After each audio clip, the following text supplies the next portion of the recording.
Alright, you magnificent miscreants, listen up. Today we're diving headfirst into one of the biggest blunders in gaming, slavishly copying settings from those so-called pro players. Spoiler alert, their settings are about as relevant to you as a carrot to a cat. You're not them, and those tweaks are not your ticket to gaming glory. But before we get started, don't forget to like, subscribe and all that bollocks. Helps channel grow and keeps me from throwing my controller out window.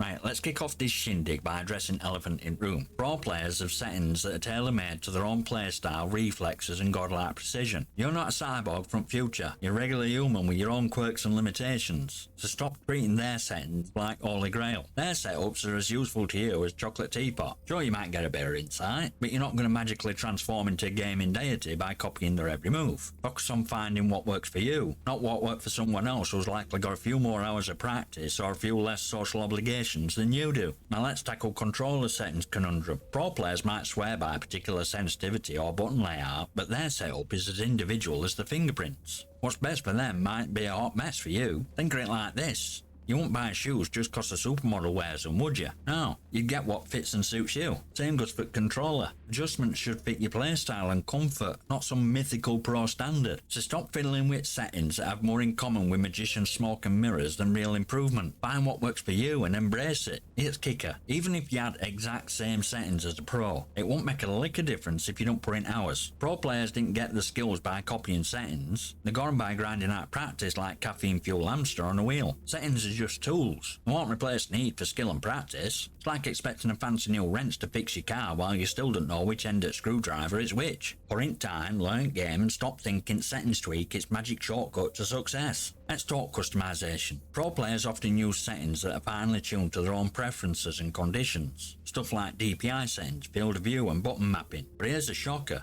These settings are not one size fits all. Trying to copy their setup without understanding how it fits your playstyle is like trying to wear a suit that's 3 sizes too small. You're not going to feel comfortable and you sure as hell won't perform better. Instead of obsessing over what best is for someone else, focus on adjusting settings to cater to how you play, your comfort and your own gaming environment. Customization should enhance your experience, not just make you look like a lost sheep in a pro player's wardrobe. So stop chasing shadows and start focusing on what actually works for you. Remember, copying pro settings is like trying to emulate someone else's fingerprint. It's not going to make you a master at craft. Smash that like button, hit subscribe and leave a comment below with your thoughts and gaming stories. I might just feature them on channel. And I'll see you next time, you magnificent